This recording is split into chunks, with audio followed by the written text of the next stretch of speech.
చీకటి గడియలలో ఒంటరి సమయములో నే వేసిన ప్రతి అడుగులో నలిగిన హృదయముతో కన్నీటి లోయలో నే చేసిన ప్రతి పయనములో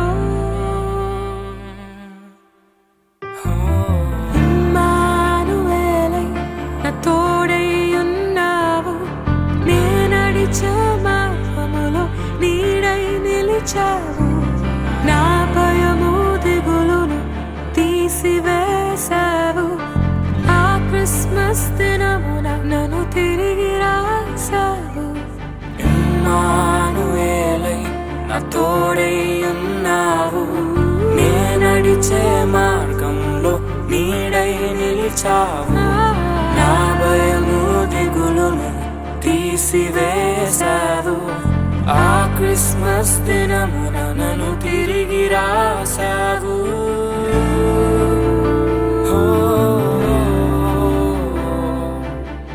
బెత్లెహేములో చిన్ని బాలుడై ఉదయించిన నాకై రక్షకుడవై మనిషి రూపుడై కీర్తించిన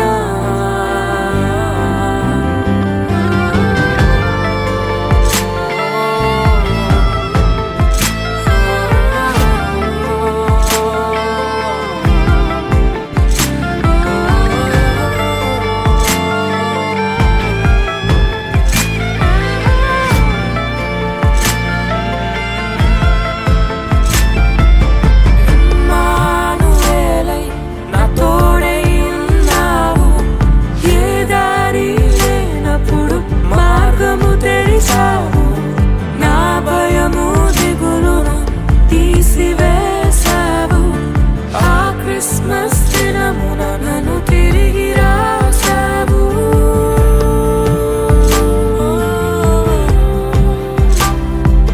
పశువుల పాకలో ఆ రాత్రి వేళలో నా కొరకు నీవు జన్మించావు. ఆశ్చర్యకరుడవై ఆలోచనకర్తవై నా స్థానములో నీవు దిగి వచ్చావు. పశువుల పాకలో ఆ రాత్రి వేళలో నా కొరకు నీవు జన్మించావు. ఆశ్చర్యకరుడవై ఆలోచనకర్తవై నా స్థానములో నీవు దిగి వచ్చావు. నా యేసు జన్మించెను. నా కొరకు దిగి వచ్చెను. నా యేసు జన్మించెను. నా కొరకు దిగి వచ్చెను. యేసయ్యా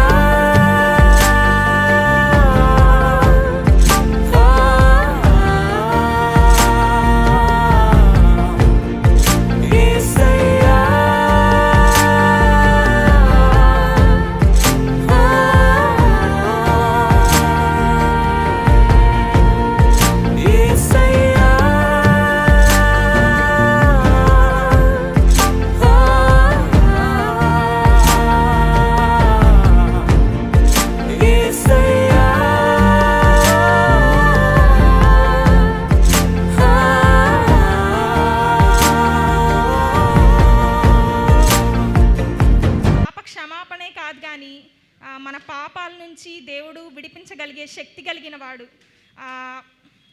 నాలో ఈ పాపాలు ఏమీ లేవు కదా అని మీరు ఇప్పుడు అనుకోవచ్చు. కానీ మన హృదయంలో పాప స్వభావం అనేది ఉంది. అది మన ఆదాం నుంచి మనకి ఒక జబ్బులాగా, ఒక ఇన్హెరిటెన్స్గా మనకు వస్తూ ఉందన్నమాట. ఆ శిలువ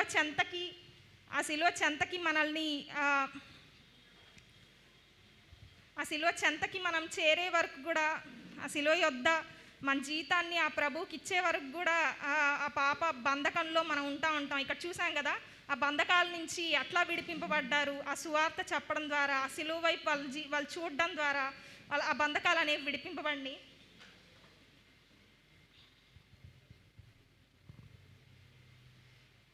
యాక్చువల్లీ నేను ఒక క్రిస్టియన్ బ్యాక్గ్రౌండ్ నుంచి వచ్చిన దాని కాదు, కానీ నేను ఎంబీబీఎస్ సెకండ్ ఇయర్కి వచ్చిన తర్వాత నేను ఈ ప్రభువు గురించి తెలుసుకున్నాను అనమాట. ఈరోజు నేను ప్రభువులో ఉంటుందానికి కారణం ఏదో నేను నాకు ప్రభువుని నమ్ముకుంటే నాకు డబ్బులు ఇస్తాడు, నాకు స్వస్థపరుస్తాడనో, నాకు మంచి కెరీర్ ఉంటుందనో, నాకు మంచి ఒక ఫ్యూచర్ ఉంటుందని, లేకపోతే నా డిప్రెషన్ ఏదో తీరుస్తాడని వేటికి నేను రాలేదు ప్రభు దగ్గరికి. ప్రభు సిలువ గురించి చెప్తా ఉన్నప్పుడు నువ్వు పాపివి, నీ జీవితంలో పాపం ఉంది, దేవుడు మనల్ని పరిశుద్ధపరుస్తాడు అని చెప్తా ఉన్నప్పుడు దట్ అట్రాక్ట్ మీ. నేను ఒకే ఒక రీజన్తో వచ్చానన్నమాట, ఒకే ఒక రీజన్కి అట్రాక్ట్ అయ్యానమాట. ఆయన పాపులైన వ్యక్తుల్ని పరిశుద్ధపరుస్తాడు. ఏ రిలీజియన్లో ఉందండి ఈ పాపుల్ని పరిచేది ఏ రిలీజియన్లో మనం చూడం. ఇది ఇంత పరిశుద్ధతగా దేవుడు మన జీవితంలో మనం పొందుకోవడం అనేది అది చాలా అసాధ్యం అన్నమాట. చాలా అసాధ్యంగా నాకు అనిపించింది. ఈ ప్రభువుకి మన జీవితాన్ని ఇచ్చి మనం ఆయన కోసం బ్రతికితే మనకు గొప్ప సంతోషం ఉంటుంది.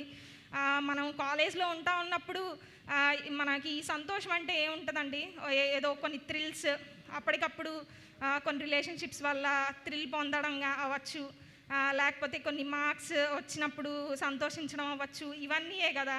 కానీ నిజమైన సంతోషం, నిజమైన సమాధానం అనేది మన పాపాన్ని డీల్ చేసుకున్నప్పుడు, మన పాపాలు కావాల్సిన శిక్ష అనేది ప్రభు భరించాడని ఆ క్షమాపణ, ఆ సంతోషం అనేది ఎప్పుడు వస్తుందంటే అది ప్రభువుకి మన జీవితాన్ని ఇచ్చినప్పుడే వస్తుంది.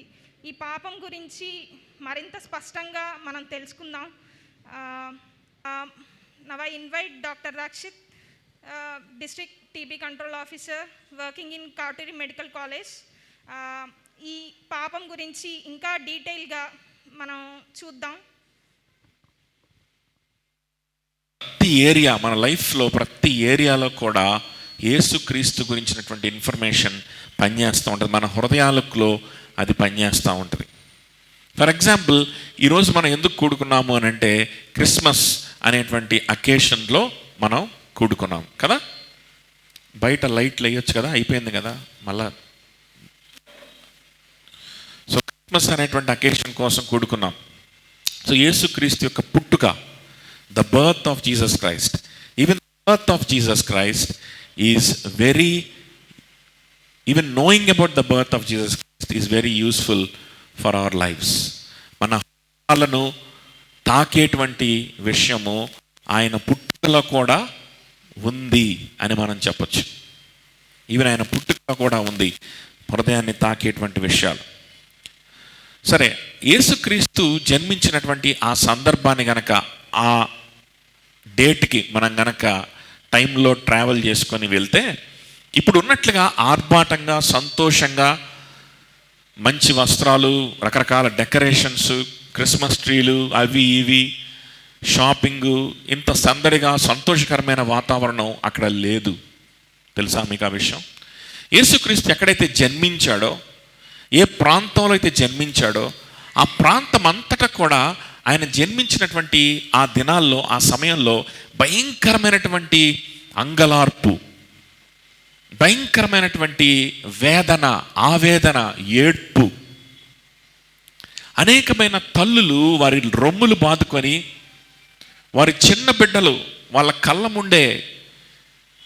కళ్ళ ముందే ఊచకోత కొయ్యబడతా ఉన్నప్పుడు, వారి కళ్ళ ముందే చంపబడతా ఉంటే, వారి గొంతులు కోయబడతా ఉంటే చూసి తట్టుకోలేక ఎలా ఓదార్చాలో తెలియనటువంటి, అర్థం కానటువంటి పరిస్థితుల్లో అనేక మంది తల్లులు ఉన్నారు ఆ దినము. దానికి సంబంధించినటువంటి ఆ యేసుక్రీస్తు పుట్టుక గురించినటువంటి ఆ వాక్య భాగం బైబిల్లో మనం గనక చూస్తే కూడా మనకు అర్థమవుతుంది. మత్తయి సువార్త, ద గాస్పెల్ ఆఫ్ మాథ్యూ అనేటువంటి ఒక సువార్తలో కనుక మనం చూస్తే, 2nd చాప్టర్ 16th verseలో కనుక చూస్తే, ఇప్పుడు మీరు తీయొద్దులేండి, నా వైపు చూడండి, నా వైపు చూసి కాన్సన్ట్రేట్ చేసి వినండి. నేను చెప్పిన మాటలు నేనే చదువుతాను, ఓకే? నా వైపు చూడండి. రైట్, మత్తయి సువార్త 2:16 జస్ట్ గుర్తుపెట్టుకోండి, రాసుకోదలుచుకుంటే రాసుకోండి, మీ సెల్ ఫోన్స్లో ఫీడ్ చేసుకుని తర్వాత మీరు వెళ్ళి చదువుకోవచ్చు. అందులో కనుక చూస్తే ఈ విధంగా రాయబడింది, నేను చదువుతున్నాను వినండి. When the Herod saw that he had been tricked by the Magi, he became very enraged and sent and slew all the male children who were in Bethlehem and all its vicinity, from 2 years old and under, according to the time which he had determined from the Magi. Magi అంటే జ్ఞానులు. మీరు చిన్నప్పుడు అంటే క్రైస్తవ కుటుంబాలు అయితే చిన్నప్పుడు డ్రామాల్లో వాటిల్లో క్రిస్మస్ డ్రామాలో చూస్తుంటారు, తూర్పు దేశం నుంచి వచ్చినటువంటి జ్ఞానులు. తూర్పు దేశం నుంచి కొంతమంది జ్ఞానులు వచ్చారు యేసుక్రీస్తుని చూడడానికి. ఆయన లోక రక్షకుడని, యూదులలో జన్మించి యూదుల రాజుగా జన్మించబోతున్నాడు, లోకాన్ని ఉద్ధరించేటువంటి వాడు, లోక పాపాలని క్షమించగలిగినటువంటి వాడు, దేవుడైనటువంటి వాడు ఒక కన్య గర్భాన బెత్లెహేము అనేటువంటి పట్టణంలో ఆయన పుట్టబోతున్నాడు.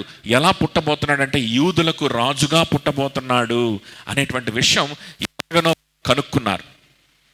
కనుగొన్నారు వాళ్ళు శాస్త్రవేత్తలు. వారు ఏదో విధంగా కనుగొని వాళ్ళు ఆయన్ని చూచి పూజించడానికి బెత్లెహేముకు వచ్చారు. అక్కడ ఇశ్రాయేలు రాజు ఆల్రెడీగా ఒక ఆయన ఉన్నాడు. ఇశ్రాయేల్ ప్రాంతానికి రాజు ఆల్రెడీ ఒక ఆయన ఉన్నాడు. ఆయన పేరు ఏంటంటే హేరోద్ ద గ్రేట్.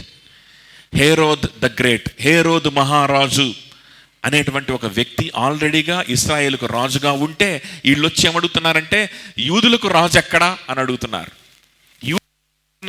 యూదుల రాజుని చూడ్డానికి వచ్చాం అని వాళ్ళు అడుగుతున్నారు. ఆయనకి మహాకోపం వచ్చేసింది. నేను రాజుగా ఉండగా మరొక రాజా? ఆయనకు కోపం వచ్చేసింది. ఆయన మంచిగా మాట్లాడాడు, కానీ అంటే ఏ రాజుకైనా కోపం వస్తుంది కదా అని మనం అనుకోవచ్చు. ఆల్రెడీగా రాజుగా ఉండగా మరొకరిని రాజు అంటే ఏ రాజుకైనా కోపం వస్తుంది కదా అని మనం అనుకోవచ్చు. అవును, కరెక్టే. కానీ ఇక్కడ ఏం జరిగిందంటే ఆయన మీరు వెళ్ళి ఆయన ఎక్కడ ఉన్నాడో చెప్పండి అని వారిని పంపించాడు. కానీ వారు వచ్చి చెప్పలేదు, వారి దారిన వారు వెళ్ళిపోయారు.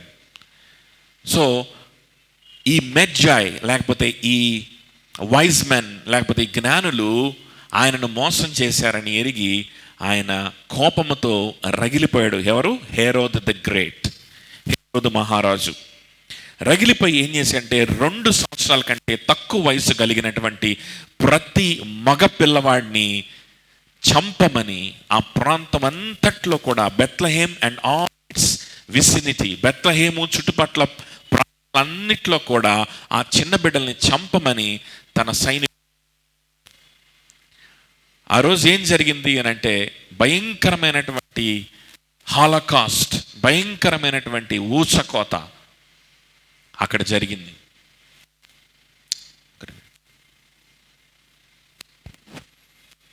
ఇది కట్ చేసి ఇది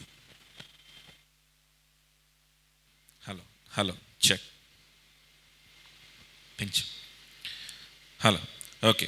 భయంకరమైనటువంటి ఊచకోత ఆ రోజు అక్కడ జరిగినట్లుగా మనం చూడగలుగుతాం కదా. ఏంటి, 2 సంవత్సరాల కంటే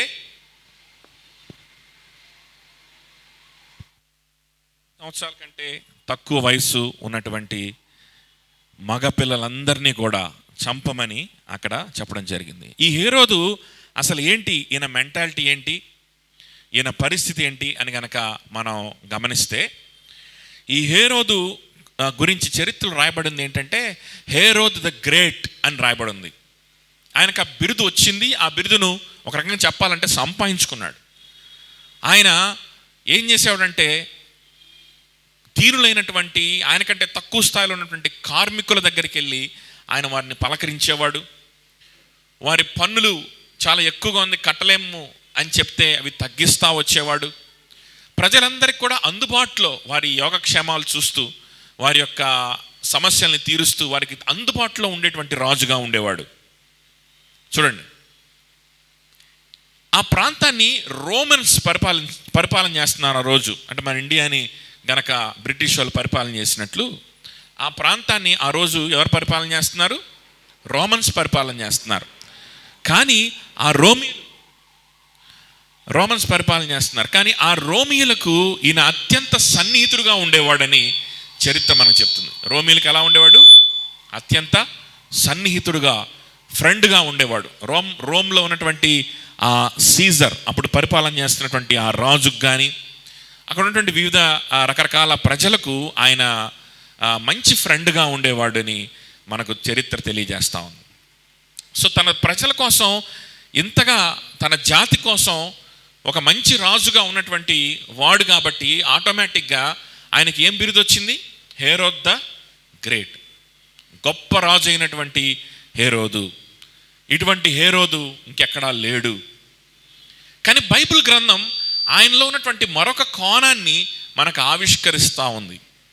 చరిత్రకారులు కూడా, జోసిఫస్ అనే చరిత్రకారుడు ఫర్ ఎగ్జాంపుల్, యేసు ప్రభు యొక్క కంటెంపరీ హిస్టోరియన్ అనమాట. ఫర్ ఎగ్జాంపుల్ జోసిఫస్ అనే హిస్టోరియన్, ఆ హిస్టోరియన్ రాసినటువంటి రాతల్లో కూడా మనం చూడగలుగుతాం. అలానే ఈ బైబిల్లో కూడా ఆయనలో ఉన్నటువంటి మరొక కోణము ఆవిష్కరింపబడింది. ఏంటంట అది? అక్కడ ఉన్నటువంటి మగ పిల్లలందరినీ కూడా ఆయన ఊచకోత కోయించాడు. భయంకరమైనటువంటి ఏడుపు, అంగలార్పు. ఆ తల్లులు, నా బిడ్డను చంపొద్దు, నా బిడ్డ అమాయకుడు, ఎందుకు చంపుతున్నారు అని అడిగి, ఎందుకు చంపుతున్నారో కూడా తెలియకుండా వారు కళ్ళు అప్పగించుకొని ఏమీ చేయలేక నిస్సహాయులుగా చూస్తూ ఉన్నప్పుడు వారి కళ్ళ ముందే వారి కన్న బిడ్డల్ని చంపివేసినటువంటి భయంకరమైనటువంటి పరిస్థితి ఆ రాత్రి, ఆ రోజు చోటు చేసుకుంది చరిత్రలో. ఈ చరిత్రలో జరిగినటువంటి విషయం ఇది చరిత్ర పుస్తకాల్లో ఉంటుంది, ఒక బైబిల్లోనే కాదు. ఇవన్నీ జరిగినటువంటి వాస్తవాలు. చూడండి, చరిత్రలో ఒక మంచి రాజుగా పేరు తెచ్చుకున్నటువంటి వాడు ఎందుకు ఈ పని చేశాడు? ఎందుకు ఈ పని చేశాడు? మన చాలామంది మోటివేషనల్ స్పీకర్స్ కానీ, లేకపోతే బాగా మోటివేషన్ ఇచ్చేవాళ్ళు అప్పుడప్పుడు చెప్తూ ఉంటారు కదా. ఏం చెప్తూ ఉంటారంటే, ఇంకా మత నాయకులని పిలువబడుతున్నవారు, పాస్టర్స్ అని పిలువబడుతున్నవారు, బాబాలని పిలువబడుతున్నవారు, ఇటువంటి వాళ్ళు కూడా ఎక్కువగా ఈ మాట చెప్తూ ఉంటారు. ఏం మాట అంటే, నిన్ను నువ్వు ప్రేమించుకో, నువ్వు గొప్పోడివని నిన్ను నువ్వే ఎంచుకో, నువ్వు చాలా మంచివాడివని నీ గురించి నువ్వే భావిస్తూ ఉండు. నీ గురించి ఏది కూడా నెగిటివ్ నువ్వు ఆలోచించొద్దు. ఎప్పుడు కూడా పాజిటివ్గా ఆలోచన చేయాలి అనేటువంటి మాటలు మనం ఎక్కువగా వింటూ ఉంటాం కదా. హేరోదు కూడా అటువంటి వాడేనండి. హేరోదు కూడా తన గురించి ఎప్పుడు కూడా తక్కువగా ఆలోచించేవాడు కాదు. హేరోదు మహారాజు కూడా తన గురించి ఎప్పుడు కూడా తాను ఎప్పుడు కూడా ప్రేమించుకుంటూ ఉండేవాడు. ఎప్పుడు ప్రేమించుకుంటూ ఉండేవాడు. He loves himself so much, he admires himself so much. నిన్ను నువ్వు ప్రేమించుకుంటే చాలు, నిన్ను నువ్వు అడ్మైర్ చేసుకుంటే చాలు, నిన్ను నువ్వు అభిమానించుకుంటే చాలు, సగం సైకలాజికల్ ప్రాబ్లమ్స్ అన్నీ తీరిపోతాయి అని చెప్పి, నిన్ను నువ్వు ఎప్పుడు నిందించుకోకూడదు, నిన్ను నువ్వు ఎప్పుడు తప్పు పట్టుకోకూడదు అని చెప్పి చాలామంది మోటివేషనల్ స్పీకర్స్ మాట్లాడుతుంటారు కదా. మరి హేరోదు అనేటువంటి ఈ రాక్షసుడు చేసింది అదే కదా. ఆ తర్వాత హీఈస్ ఎ పర్ఫెక్షనిస్ట్ అనేటువంటి విషయం మనం చూడొచ్చు. పర్ఫెక్షనిజంలో ఉండేటువంటి వాడు, అబ్సెషన్స్లో ఉండేటువంటి వాడు. అన్నీ కూడా పర్ఫెక్ట్గా జరగాలి, రాజ్యమంతా పర్ఫెక్ట్గా ఉండాలి, అన్ని కార్యాలన్నీ కూడా పర్ఫెక్ట్గా జరగాలని కోరుకునేటువంటి వాడు. కానీ తన జీవితంలో ఎన్ని చీకటి కోణాలు ఉన్నాయో తెలుసా. ఆయన తన సొంత భార్యని చంపేశాడు. తన సొంత భార్యకి తన శత్రువులైనటువంటి వారు, శత్రువులు కూడా కాదు వాళ్ళు, ఈయనకంటే పవర్లో ఎదుగుతున్నటువంటి ఇంకొక వర్గం ఉంది ఆ ప్రాంతంలో, వాళ్ళు కూడా పవర్లోకి రావడానికి అవకాశం ఉంది. వారితోటి వారి బంధువురాలుని పెళ్లి చేసుకున్నాడు భార్యగా. ఏదో టైంలో వాళ్ళతో చేరి ఈయన సీక్రెట్లు అన్నీ చెప్పేసి ఈయన సింహాసనం ఎక్కడ కొట్టేస్తారో అనేటువంటి భయంతో, ఇంకా ఆమెం చేయలేదు పాపం, ఆ భయంతో తన సొంత భార్యని చంపేశాడు. ఆ భార్య తల్లిని, తన అత్తమ్మని చంపేశాడు. ఆ భార్యకి పుట్టిన పిల్లలందరినీ చంపేశాడు. సొంత పిల్లల్ని చంపేశాడు. జస్ట్ ఇమాజిన్, ఈరోజు కూర్చొని అందరు కలిసి భోంచేసి ఏంటి డాడీ బాగున్నావా, బాగున్నాను రా అని చెప్పి చక్కగా మాట్లాడుకున్న సొంత పిల్లల్ని ఆ రోజు రాత్రి ఏదో మైండ్లో ఆలోచన వచ్చేసి సైనికులు పిలిచి నా కుమారుల్ని నా భార్యని ఈ రాత్రి చంపేయి అని చెప్పడం అంటే ఒకసారి ఆలోచించండి, what kind of a man he is. ఎందుకు ఆ విధంగా చేశాడో తెలుసా? తనకు తాను ఇచ్చుకునేటువంటి ఎక్స్ప్లెనేషన్ ఏంటో తెలుసా? I want to be perfect. నా రాజ్యం పర్ఫెక్ట్గా ఉండాలి, నా పరిపాలన పర్ఫెక్ట్గా ఉండాలి, ఎక్కడ కూడా కల్తీ జరగకూడదు, ఎక్కడ కూడా పొరపాటు జరగకూడదు. అది నేను ఒక్కడిని ఉండి పరిపాలన చేస్తేనే అది సాధ్యమవుతుంది. ఇంకా ఎవరు పరిపాలన చేసినా నేను చేసినంత ప్యూర్గా చేయలేరు, నేను చేసినంత పర్ఫెక్ట్గా చేయలేరు. పర్ఫెక్ట్ రాజ్యాన్ని స్థాపించడం కోసమే ఇవన్నీ చేస్తున్నాను, నీకోసమే, నా ప్రజల కోసమే నేను త్యాగం చేస్తున్నాను అని చెప్పాడు. బాగానే ఉంది, కానీ ఆ ప్రజల మీదకే ఆయన యొక్క శాడిజం ప్రయోగించినప్పుడు కానీ ఆ ప్రజలకు అర్థం కాలేదేమో. ఆ విధమైనటువంటి ఈ హేరోదు చాలా పాజిటివ్ థింకింగ్తో ఉన్నాడండి, చాలా పాజిటివ్ థింకింగ్తో ఉన్నాడు. గిల్ట్ అనేది లేదు. గిల్ట్ అంటే ఏంటో తెలుసా? అపరాధ భావం. అయ్యో ఇది తప్పు అనుకుంటానే, అయ్యో ఇది పాపమే, అయ్యో ఇది తప్పు అనేటువంటి ఆలోచనే లేదు. చాలామంది అనుకుంటారు యేసు ప్రభు అంటే పాపాల కోసం మరణించాడు, పాపాల కోసం వచ్చాడు, మన పాపాల నిమిత్తం ఆయన బలైపోయాడు. ఏంటండి బాబు ఈ పాపం ఊరికాయ పాపం గురించి చెప్తాడు. ఈ పాపం కోసం మన పాపులమంట, మన పాపాలకు శిక్ష రావాలంట. ఆ శిక్ష మన మీదకి రాకుండా యేసుక్రీస్తు వచ్చి భరించాడంట. ఎందుకు నమ్మాలి ఇవన్నీ? ఎందుకు ఈ పాపము? దీని గురించి ఎందుకు నేను ఆలోచన చేయాలి? ఏంటి పాపం ఏంటి అని చాలామంది అనుకుంటా ఉంటారు. ఒకవేళ మీరు కూడా ఆ విధంగా అనుకుంటున్నారేమో. పాపం గురించి మనం ఎప్పుడు ఆలోచించకూడదు. చాలామంది సైకాట్రిస్టులు కూడా ఇదే చెప్తారు. పాపం గురించి ఎప్పుడు ఆలోచించకూడదు. నేను పాపిని, నేను తప్పు చేస్తున్నాను అని ఎప్పుడు అనుకోవద్దు. నువ్వేదన్నా నీ వల్ల ఏదన్నా ఎవరికన్నా ఏదన్నా నష్టం జరిగితే, లేకపోతే నీ జీవితంలో ఏదైనా నష్టం జరిగితే, ఏదో పొరపాటు జరిగిందనుకో, లేకపోతే నాకు ఏదో జబ్బు వచ్చిందనుకో, ఈ జబ్బు ఎలా నయమవుతుందని ఆలోచించు, అంతేకాని ఈ జబ్బుకి ట్రీట్మెంట్ ఎలా తీసుకోవాలని ఆలోచించు, అంతేకాని నేను తప్పు చేశాను, నేను పాపం చేశాను, అయ్యో నేను కరెక్ట్గా లేనే అని ఎప్పుడు కూడా అనుకోవద్దు. అది నీ కాన్ఫిడెన్స్ని దెబ్బతీస్తుంది. ఎవరు బాబు అక్కడ? ఎవరు అక్కడ? నలుగురు డిస్టర్బ్ అవుతున్నారు, నలుగురు రెస్పాండ్ అవుతున్నారు ఒకేసారి. రైట్, ఇటు చూడండి, నా వైపు చూడండి. పాపము గురించి ఎప్పుడు కూడా ఆలోచించొద్దు.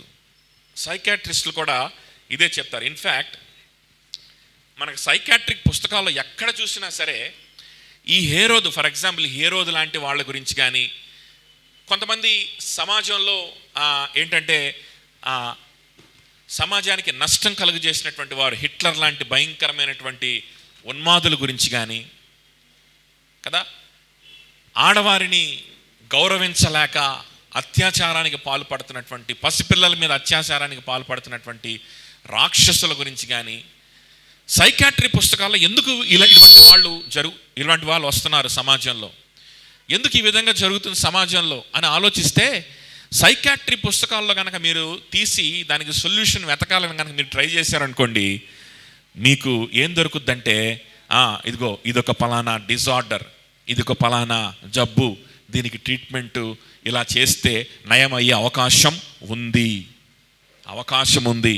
ఇవే ఉంటాయి తప్ప ఇది తప్పు, ఇది నేరం, ఇది పాపం అనేటువంటి మాటలు ఏ సైకాట్రిక్ టెక్స్ట్ బుక్లో కూడా మనకు కనిపించం.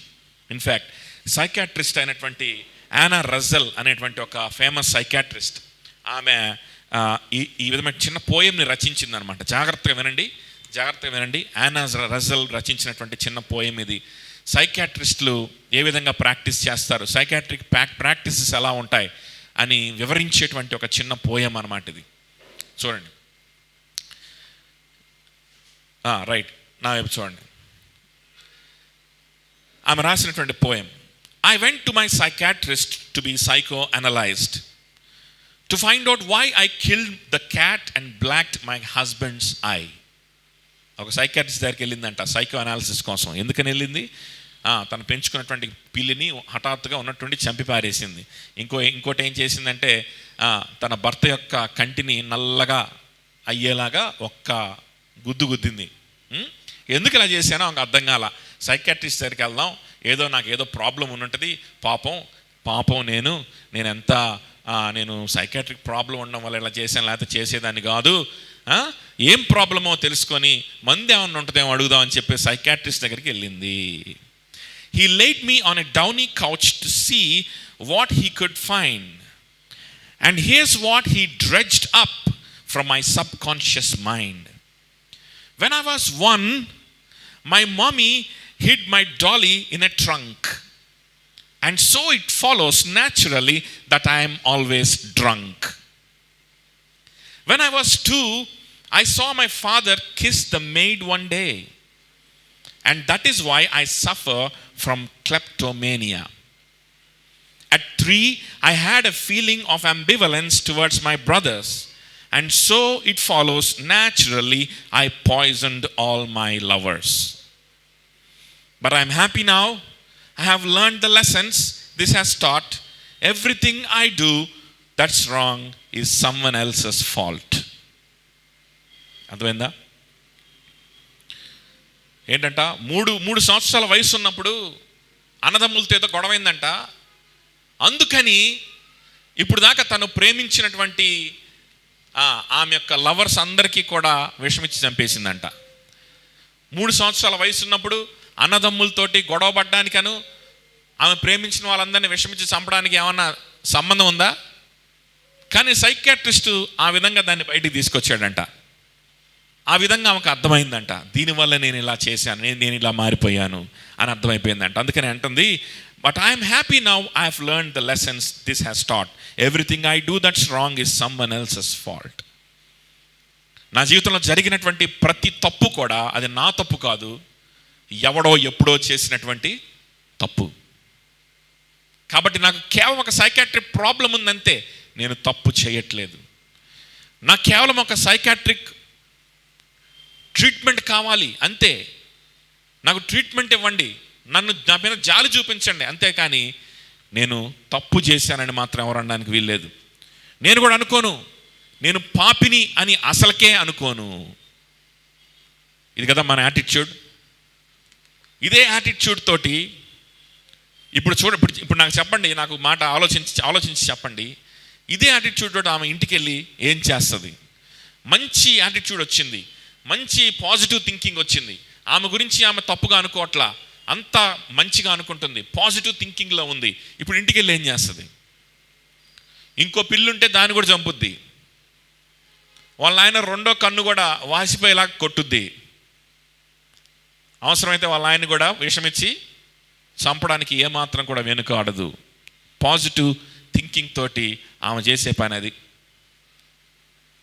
ఒకసారి గమనించండి, ఈ స్థలంలో మీ మధ్యలో కూర్చొని ఉన్నటువంటి కొంతమంది వ్యక్తులు యేసుక్రీస్తుకి వారి జీవితాలని అర్పించి యేసుక్రీస్తు కోసం బ్రతకడమే న్యాయం, ఆయన కోసం బ్రతకడమే నిజమైన జీవితం అని ఒప్పుకొని యేసుక్రీస్తు గురించి నేర్చుకుంటూ ఆయన కోసం బ్రతుకుతూ ఆయన్ని ప్రకటిస్తూ ఉన్నటువంటి వాళ్ళు కొంతమంది ఉన్నారు.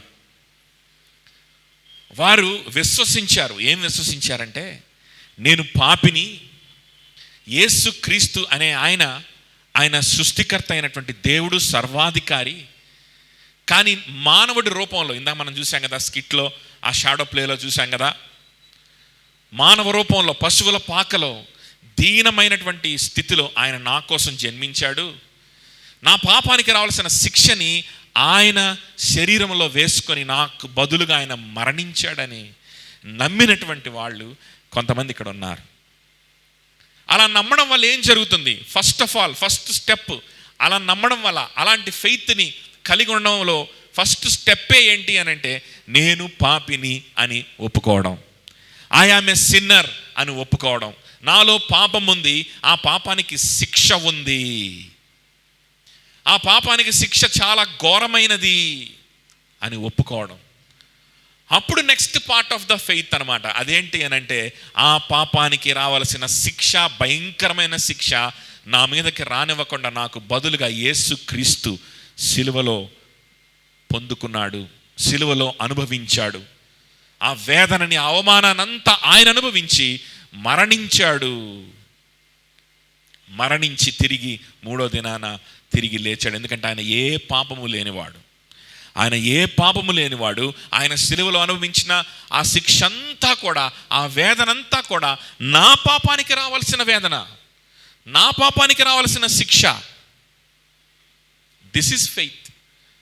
ఈ ఫెయిత్ను ఉంచిన వాళ్ళు కొంతమంది ఇక్కడ కూర్చొని ఉన్నారండి. వీళ్ళకి బయట మోటివేషనల్ స్పీకర్స్ చెప్పేటువంటి ఈ మోటివేటింగ్ పాజిటివ్ థింకింగ్ ఉండదండి. పాజిటివ్ థింకింగ్ వల్ల లాభాలే కాదు, నష్టాలు కూడా ఉన్నాయని ఇప్పుడు మీరు గ్రహిస్తున్నారా? సెల్ఫ్ లవ్, దీన్ని నార్సిసిజం అని కూడా అంటారు. హేరోదు లాంటి వాళ్ళు చరిత్రలో చాలామంది ఉన్నారు, వాళ్ళు నార్సిసిస్టులు అంటారు. హిట్లర్ కావచ్చు, ముసోలిని లాంటి ఫ్యాసిస్టులు కావచ్చు, ప్రజల్ని హింసించి అనేకమైన ప్రాణాలు పోవడానికి కారణమైనటువంటి వారు ఉన్నారు, నార్సిసిస్ట్స్. నార్సిసిజం అంటే ఏంటో తెలుసా? Self love, lovers of self, lovers of self. ఈ ప్రపంచమంతా నా చుట్టూ తిరగాలి, నా చుట్టే తిరుగుతుంది. నేను చాలా మంచివాడిని, నేను తప్పు చేయడానికి అవకాశం లేదు. ఒకవేళ ఏదైనా చేస్తే అది నా తప్పు కాదు. ఇందా మనం సైకాట్రిక్ ఫోక్ సాంగ్ చూసాం కదా, ఒకవేళ ఏదైనా తప్పు జరిగితే అది నా తప్పు కాదు, అది ఎవరి తప్పు? ఎవరిదో తప్పు. నా చిన్నప్పుడు ఎవరో చేసిన తప్పు ఈరోజు నేను చేస్తున్నాను. ఎవరో చేసిన పొరపాటు వల్ల ఈరోజు నేను అలా చేయాల్సి వచ్చింది. అంతేగాని నేను తప్పు చేయలేదు, నేను తప్పు చేయలేదు. ఈ పాజిటివ్ థింకింగ్ దీనివల్ల లాభాలే కాదు, భయంకరమైన నష్టాలు ఉంటాయని చెప్పడానికి హేరోదు మహారాజు క్రిస్మస్ టైంలో, ఆ బెత్లహేంలో ఆ టైంలో జరిగినటువంటి ఆ భయంకరమైనటువంటి సిచ్యువేషన్సే మనకు సాక్ష్యం. కానీ మీలో కొంతమంది ఉన్నారు, ఇందాక నేను చెప్పినట్లు, ఆయన మీద విశ్వాసం ఉంచినటువంటి వారు. మేము పాపులమని ఒప్పుకొని నా కోసం ఆయన మరణించాడని విశ్వాసం ఉంచిన వారు ఉన్నారు. వీరు వారిని బాధించినటువంటి వారిని, వారి తల్లిదండ్రులు కావచ్చు, వారి తోబుట్టువులు కావచ్చు, వారి కుటుంబ సభ్యులు కావచ్చు, దినదినము బాధిస్తూ, అన్యాయం చేస్తూ, అక్రమ సంబంధాలు కలిగి ఉంటూ, వ్యసనాలకు బానిసలుగా మారిపోతూ, వారి కుటుంబాన్ని అన్యాయం చేసేటువంటి తల్లిదండ్రులు కలిగి ఉన్నటువంటి వారు కూడా మీ మధ్యలో ఈ స్థలంలోనే ఉన్నారు. యేసు క్రీస్తును నమ్ముకున్న తర్వాత, ఇటువంటి విశ్వాసము వారిలో కలిగిన తర్వాత వారి పరిస్థితి ఏంటో తెలుసా? వారి జీవితంలో కన్నీరుంది, వారి జీవితంలో బాధ ఉంది. ఎందుకో తెలుసా? వారికి జరిగిన అన్యాయాన్ని బట్టి కాదు, వారి కుటుంబంలో జరుగుతున్న అన్యాయాన్ని బట్టి కాదు. వారి హృదయంలో కన్నీరు, బాధ ఉంది. ఎందుకో తెలుసా? ఎవరో వారి పట్ల చేసినటువంటి అన్యాయాన్ని బట్టి కాదు.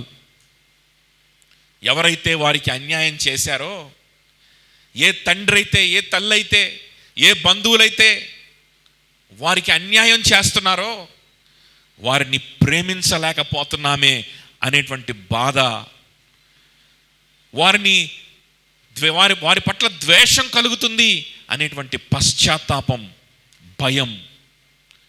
అయ్యో, ఎందుకు నా జీవితంలో ఆ వ్యక్తి పట్ల ద్వేషం కలుగుతుంది?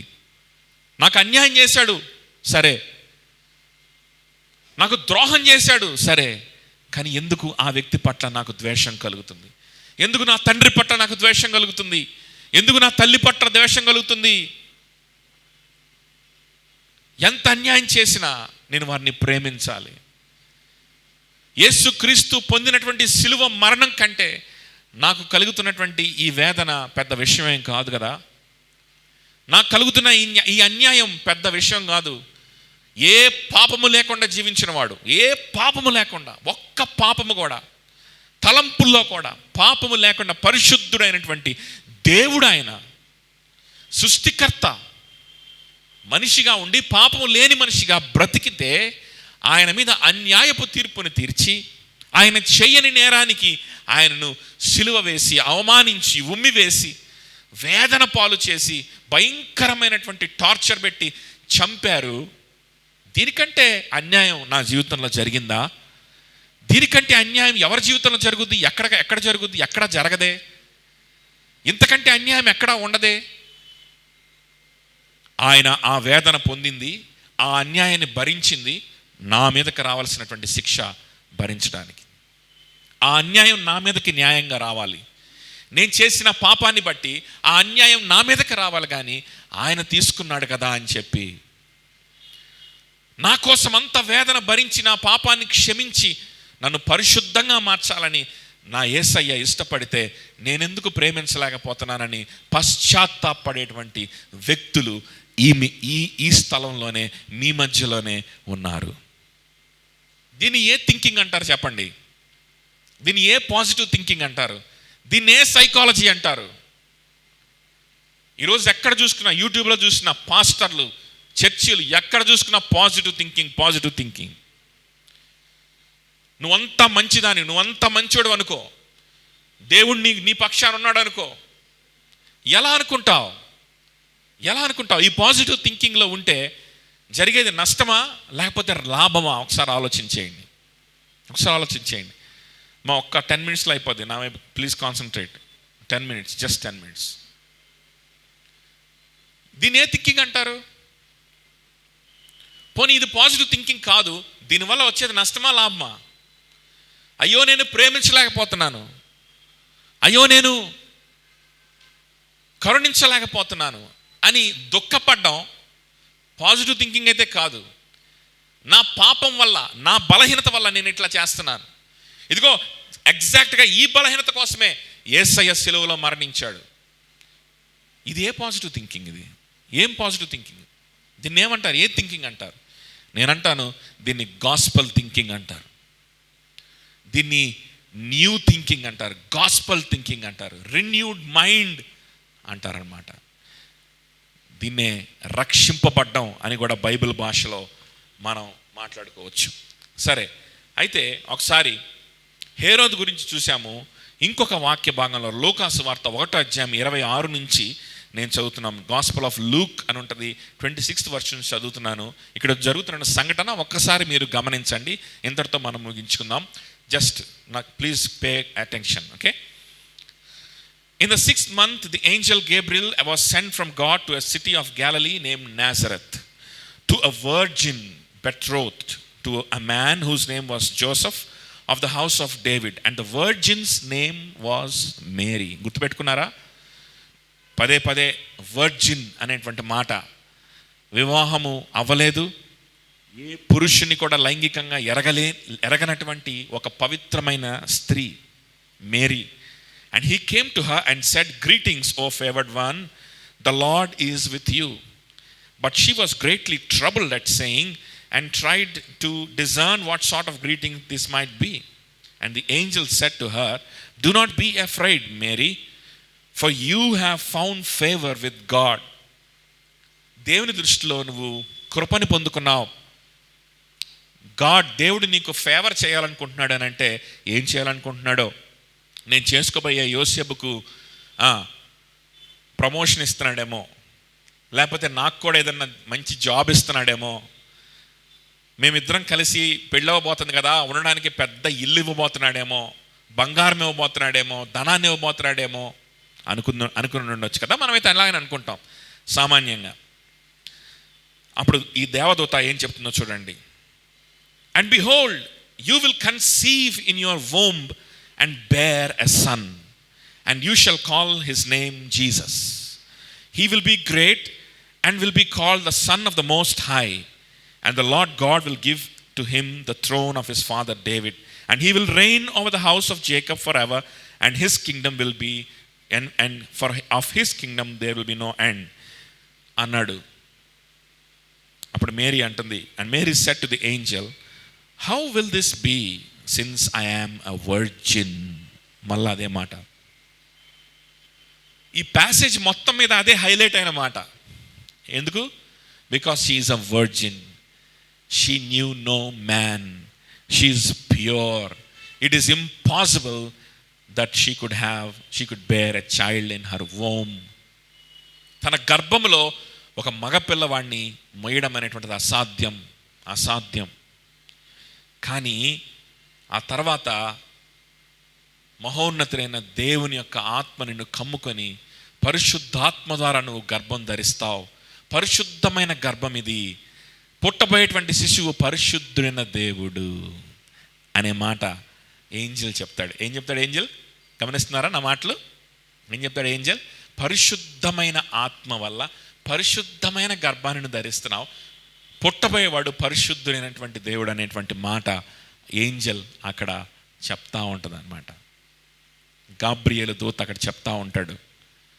ఇంకంతే, ఆమె దుఃఖం లేదు, ఆమెలో ఎటువంటి డౌట్ లేదు, ఆమెలో ఎటువంటి డిప్రెషన్ లేదు, ఎటువంటి షాక్ లేదు. సంతోషంగా తన బంధువురాలైనటువంటి ఎలిజబెత్ దగ్గరికి వెళ్తుంది. అక్కడ మంచి స్తుతి కీర్తన, ఒక మంచి పోయం రాసి పాటలు పాడుకుంటా ప్రభువుని స్తుతిస్తూ ఉంటుంది. This is Mary. ఒకసారి గమనించండి. నిశ్చితార్థమైంది, ఒక మంచి వ్యక్తిని పెళ్లి చేసుకోబోతుంది. ఏంజెల్ వచ్చాడు, ఏంజెల్ చెప్పాడు, ఇది పవిత్రమైన గర్భమమ్మా, ఇందులో ఎలాంటి పాపము లేదు, పవిత్రమైన శిశువు, పవిత్రమైన పరిశుద్ధమైనటువంటి ఆత్మ ద్వారా నువ్వు గర్భం ధరిస్తున్నావు అని చెప్పంగానే, అవునా, పరిశుద్ధమైన గర్భమా, పరిశుద్ధాత్మ వల్ల నేను గర్భం ధరిస్తున్నానా, ఇదంతా పరిశుద్ధమైనదేనా, ఇందులో పాపం లేదా, ఆహా ఇంకంతకంటే నాకేం కావాలి, అయ్యో ఇందులో ఏదైనా పాపం ఉందేమో, ఇందులో ఏదైనా పొరపాటు జరిగిందా, నేను ఏ పురుషుడిని ఎరగలేదే, నేను ఏ పురుషుడు నాకు తెలియదే, నేను చాలా జాగ్రత్తగా డిసిప్లిన్డ్గా పవిత్రంగా పరిశుద్ధంగా ఉన్నానే, అయినా సరే నాలో కూడా పాప స్వభావం ఉంది కదా, నేను కూడా మనిషినే కదా, నేను కూడా అందరిలాంటి మనిషినే కదా, ప్రభా ఏదైనా పాపం జరిగిందా? గాబ్రియేల్ దూత అన్నాడు, భయపడద్దు మేరీ, భయపడద్దు, దీనికి నీ పాపానికి సంబంధం లేదు. అందరు మనుషుల్లాగా నీకు కూడా పాప స్వభావం ఉండుండొచ్చు, కానీ ఇప్పుడు జరిగేటువంటి ఈ గర్భానికి పాపానికి సంబంధం లేదు, ఇదంతా పరిశుద్ధమైనది అని చెప్పంగానే ఎగిరి గంతేసింది. అదేంటండి, గాబ్రియేలు దూత వచ్చాడు, ఆమె కనిపించాడు, ప్రత్యక్షమాడు, చెప్పాడు, ఇదంతా పవిత్రమైందని చెప్పాడు, పరిశుద్ధమైందని చెప్పాడు, మాయమైపోయాడు. అంతవరకే వాళ్ళ మధ్యలో జరిగింది. రేపొద్దున ఆమె గర్భము నిండు గర్భంతో ఉంటే ఆమెను చూచి మనుషులు మాట్లాడుకోకుండా ఉంటారా? మనుషులు నిందించకుండా ఉంటారా? ఏదో తప్పు చేసి ఉంటుంది అని అనకుండా ఉంటారా? అదేంటి ఒక్క మాటతో ఫ్రీ అయిపోయిందేంటి? ఏ పాపము లేదమ్మా నీలో, ఈ విషయంలో నీ పాపానికి సంబంధం లేదు, పరిశుద్ధమైన కార్యం నీలో చేశాడు దేవుడు అని చెప్పగానే ఎలా ఫ్రీ అయిపోద్దండి? నాకు అర్థం కాలేదు. వాళ్ళిద్దరి మధ్యలో జరిగిన కాన్వర్సేషను, మనమైతే ఉండు గాబ్రియేలు ఒక నిమిషం అని చెప్పి ఫోన్ తీసి అని రికార్డ్ చేసుకుంటాను, చెప్పు నాయన, ఎవరిని అడిగితే వాళ్ళకి ఈ వీడియో చూపించుకుంటాను అని చెప్పి వీడియో చూపించుకునేవాళ్ళం. ఆ రోజున స్మార్ట్ ఫోన్ లేదు, వీడియో తీసుకోలేదు.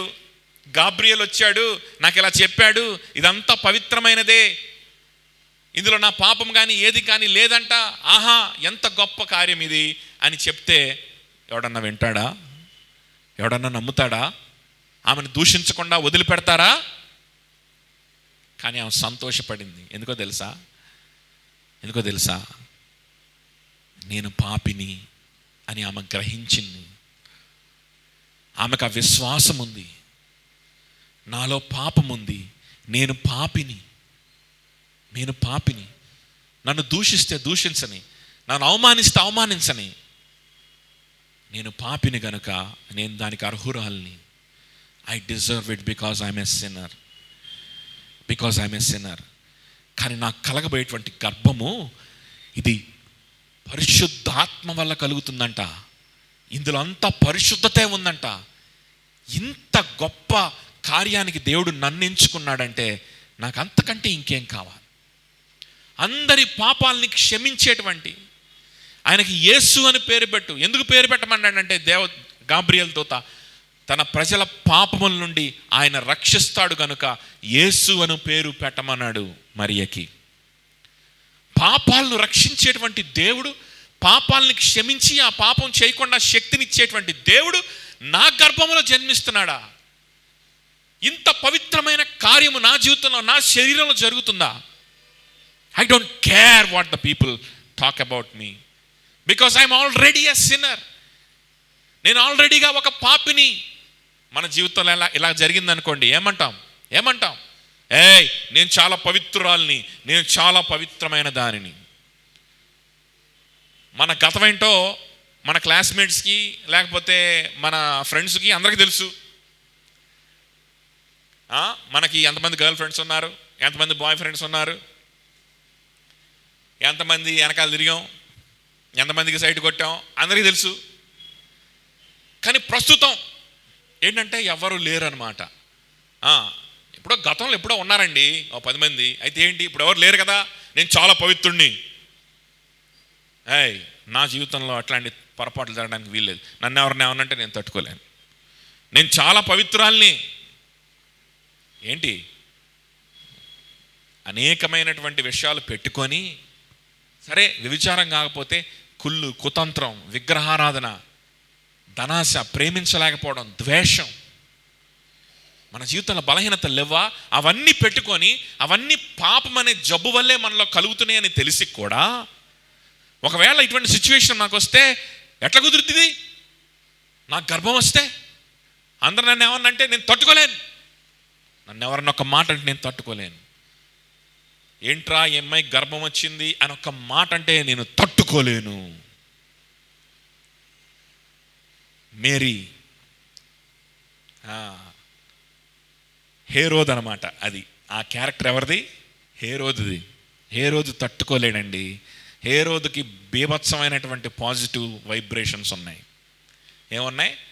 Positive vibrations. తట్టుకోలేడు. నెగిటివ్గా ఎవడో ఏ మాట అన్నా తట్టుకో. పాజిటివ్ వైబ్రేషన్స్ ఉన్నవాడికి ఇదే ప్రాబ్లం. నెగిటివ్గా ఎవడో ఏమన్నా తట్టుకోలేడు.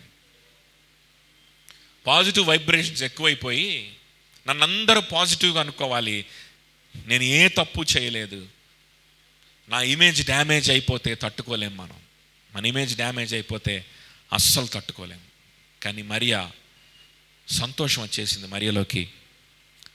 అయితే అవని మాటలంటారా అంటే అవని పాపము లేదన్నావు చాలు కదా, పాపం లేదన్నావు కదా. అవును మరియా, పాపం లేదు. గాబ్రియల్ దూత అంటున్నాడు, పాపం లేదు. ఈ గర్భానికి సంబంధించి ఏ పాపం జరగలేదు. That is enough for me. పవిత్రత అంత అడిక్టివ్గా ఉంటుందా? పరిశుద్ధత అంత ఎడిక్టివ్గా ఉంటుందా? ఆలోచన చేయండి. ఇది నిజంగా జరిగినటువంటి విషయాలు. ఎప్పుడో మరియ జీవితంలో జరిగిన విషయాలు మాత్రమే కాదు తెలుసా, ఈరోజు నా జీవితంలో యేసయ్యకి జీవితాన్ని ఇచ్చినటువంటి అనేక మంది జీవితాల్లో కూడా, మీ మధ్యలో కూర్చున్న మీ సీనియర్స్ జీవితాల్లో కూడా జరుగుతున్నటువంటి విషయాలు చెప్తున్నాను నేను. ఒక వెల్ డాక్యుమెంటెడ్ హిస్టరీ గురించి చెప్తే బాగుంటుందని మరియ గురించి చెప్పాను అంతే. వీళ్ళ జీవితాల్లో జరుగుతున్న విషయాలన్నీ ఎత్తి చూపించలేను కాబట్టి, వాళ్ళ పర్మిషన్ లేకుండా ఆల్రెడీ బైబిల్లో ఉన్న ఒక వ్యక్తిని చూపించి చెప్తున్నాను అంతే. పరిశుద్ధత అనేది ఇంత అడిక్టివ్గా ఉంటుందా? పరిశుద్ధత అనేది ఇంత సంతోషాన్ని తీసుకొస్తుందా? పాప క్షమాపణ, పాప రాహిత్యం అనేటువంటిది ఇంత తృప్తిని, ఇంత ధైర్యాన్ని తీసుకొస్తుందా? ఎవడేమనుకున్నా పర్వాలేదు, నా జీవితం ఏంటో నాకు తెలుసు. నా దేవుడు చెప్పాడు, నా దేవుడు నన్ను పవిత్రంగా మార్చుకుంటున్నాడు. నేను పాపినే, నేను బలహీనురాలే, నేను బలహీనున్నే, కానీ నా దేవుడు నన్ను పవిత్రంగా మార్చుకుంటున్నాడు. నాకు అది చాలు. ఇంత పవర్ఫుల్గా ఉంటుందా హోలీనెస్, పవిత్రత? ఎలా వస్తుంది ఈ పవిత్రత అని గనక మనం గమనిస్తే, 1 యోహాను 3:5 ఈ విధంగా బైబిల్లో రాయబడింది. కొన్ని మాటలు నేను వర్సెస్ కోట్ చేస్తాను, మీ మనసులో ఉంచుకోండి. మీ మనసులో ఉంచుకోండి. మీ మనసుకి ఏదైనా హత్తుకుంటే వెంటనే వెళ్ళి గూగుల్ చేయండి, మీకు బైబిల్లో ఆ రెఫరెన్స్ దొరుకుతుంది. దాని గురించి ఆలోచించండి.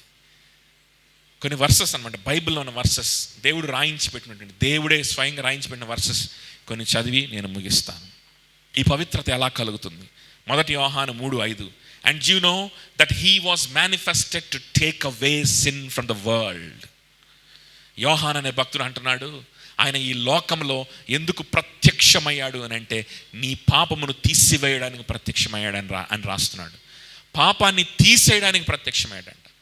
పాపాన్ని నీ జీవితం నుంచి తీసేయాలంటే ఫస్ట్ ఆఫ్ ఆల్ ఆయన నీ జీవితంలో పని చేయాలి, నీ జీవితాన్ని టచ్ చేయాలి. పవిత్రుడైనటువంటి పరిశుద్ధమైన దేవుడు పాపి అయినటువంటి బలహీనతతో కూడుకున్నటువంటి నీ జీవితాన్ని టచ్ చేయాలంటే కూడా ఆయన అసహించుకుంటాడు. ఎందుకంటే ఆయన అంత పవిత్రుడు, అంత న్యాయవంతుడు, అంత న్యాయవంతుడైన న్యాయాధికారి. ఆయన అసహించుకుంటాడు. కానీ ఆయన ఏం చేశాడో తెలుసా? ఆ పాపానికి రావాల్సిన శిక్షని ఆయన మీద వేసుకొని తన్ను తాను నలక్కొట్టుకొని అన్యాయపు తీర్పుకు గురయ్యి మనిషిగా వచ్చి ఆ సిలువలో భయంకరమైన వేదనకు తనే గురయ్యి మన మీదకి రావాల్సిన శిక్ష.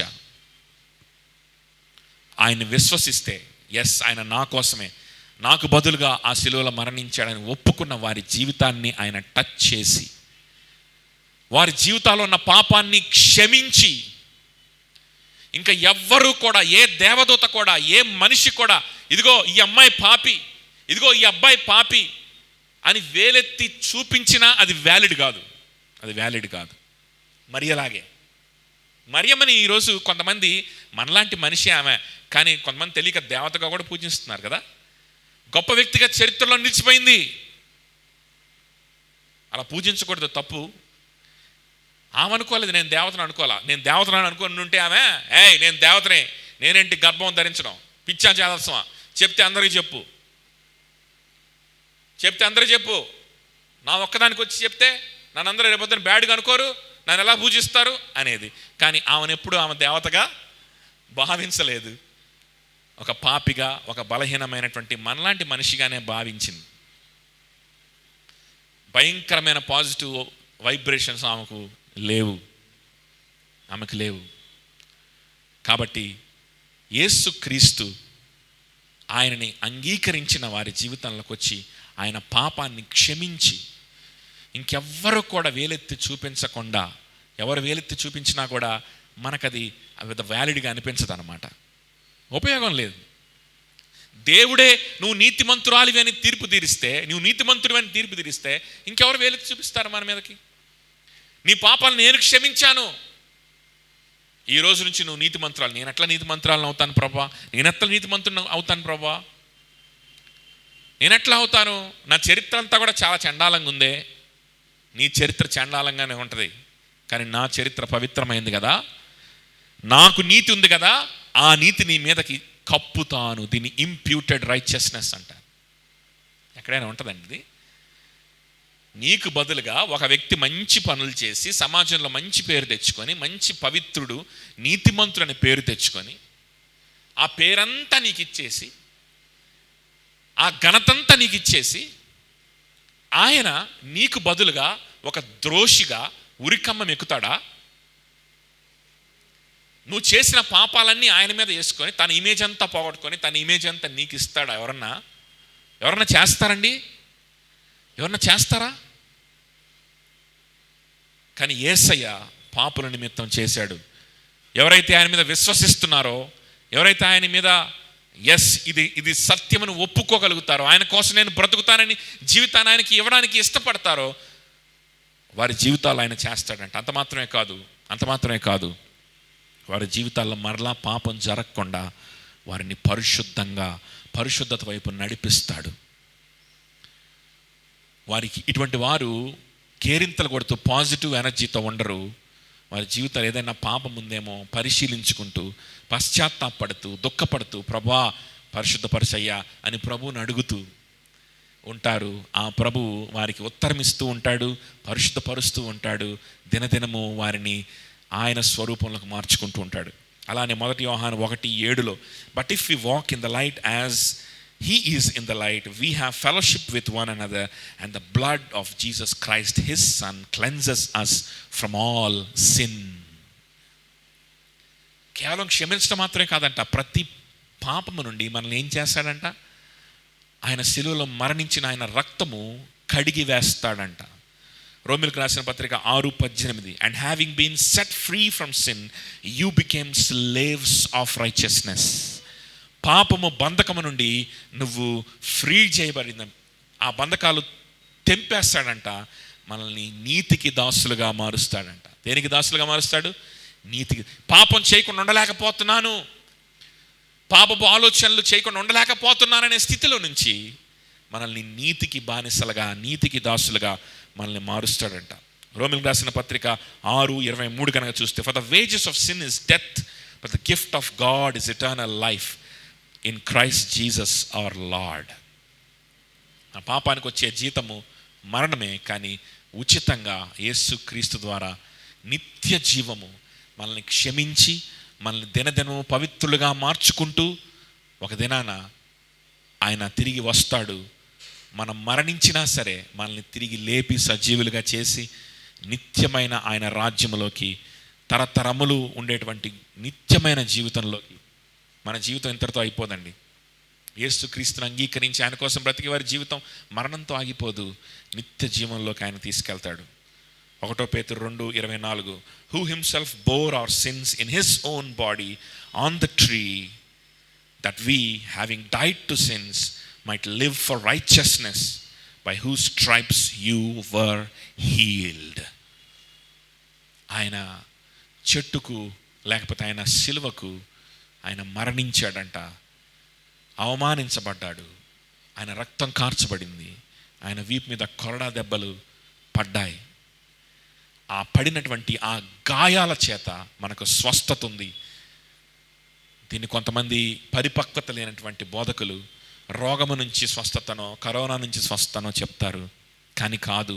ఇక్కడ పేతురు మాట్లాడుతుంది పాపము నుంచి స్వస్థత, పాపము నుంచి స్వస్థత. అది నేను చెప్పాను కదా, నార్సిసిస్టులు, సెల్ఫ్ లవర్స్ ఒప్పుకోరు. నాకు స్వస్థత కావాలంటే దేని గురించి కావాలి? సైకలాజికల్ ప్రాబ్లం ఉంది, దాని నుంచి స్వస్థత కావాలి. నాకు స్వస్థత కావాలంటే ఎక్కడి నుంచి కావాలి? కరోనా వచ్చింది, స్వస్థత కావాలి. నాకు స్వస్థత కావాలంటే ఎక్కడి నుంచి కావాలి? పలానా జబ్బు ఉంది, స్వస్థత కావాలి. అంతేగాని నేను పాపిని అని నేను ఒప్పుకోలేను. హేరోదు పరిస్థితిలో నువ్వు ఈరోజు ఉన్నావా? లేకపోతే మరియ పరిస్థితిలో ఉన్నావా? ఏ స్థితిలో ఉన్నావు? మరియ పరిస్థితిలో ఉంటే, if you can be broken before God this night, if you can keep aside all the positive thinking and all the nonsense, and if you can be broken before God this night, you will never break before people. If you can be broken before God this night, you will never be pointed out by anyone. ఎవరు కూడా నిన్ను వేలెత్తి చూపించినా అది వ్యాలిడ్గా ఉండదు. దేవుడు ఆ విధంగా చేస్తాడు. ఆ పరిశుద్ధత, ఈ విధంగా పాపము నుంచి క్షమించబడి పరిశుద్ధంగా మార్చబడుతూ ఉండేటువంటి జీవితం ఉందే, ఆ జీవితంకి నువ్వు ఎడిక్ట్ అయిపోతావు. You'll be addicted to that life. కన్నీటితో ప్రభుని స్తుతిస్తావు. ఆదివారం ఆరాధన చేస్తున్నప్పుడు ఎవరమ్మా అక్కడ ట్రాన్స్లేట్ చేస్తున్నారు? నేను చెప్పింది వింటున్నారా? నేను చెప్పిన అర్థమైన విషయాలని అర్థమవుతున్నాయా? It's very important. ఆదివారం ఆరాధన చేస్తూ ఉన్నప్పుడు క్రైస్తవులు అనబడే వాళ్ళు, నిజమైన క్రైస్తవులు అయితే కన్నీటితో ప్రభుని ఆరాధిస్తూ, పాటలు పాడుతూ, స్తుతిస్తూ, ఆయన శరీరానికి సిలువలో చేసిన కార్యానికి సాదృశ్యంగా ఉన్న బలలో చేయి వేస్తూ కన్నీటితో ప్రభుని ఆరాధిస్తూ ఉంటారు, పాటలు పాడుతూ ఉంటారు. ఎందుకు వస్తున్నాయి తెలుసా? ఆ కన్నీరు ఎందుకు వస్తుందో తెలుసా? ఆ సంతోషం, ఆ తృప్తి, ఆ సమాధానం ఎందుకు వస్తుంది తెలుసా? ఆనంద బాష్పాలు. పాపినైన నా జీవితంలో నేను ఊహించనటువంటి రీతిగా, నేను ఊహించని పరిశుద్ధతని తీసుకొని వచ్చాడు నా దేవుడు. అది ఎలా తీసుకొచ్చాడంటే, ఆయన వీపు మీద గాయములు ఆయన పొంది నా జీవితంలోకి పరిశుద్ధత తెచ్చాడు అని సంతోషిస్తారు. ఆ సంతోషం నీకు కూడా కావాలా?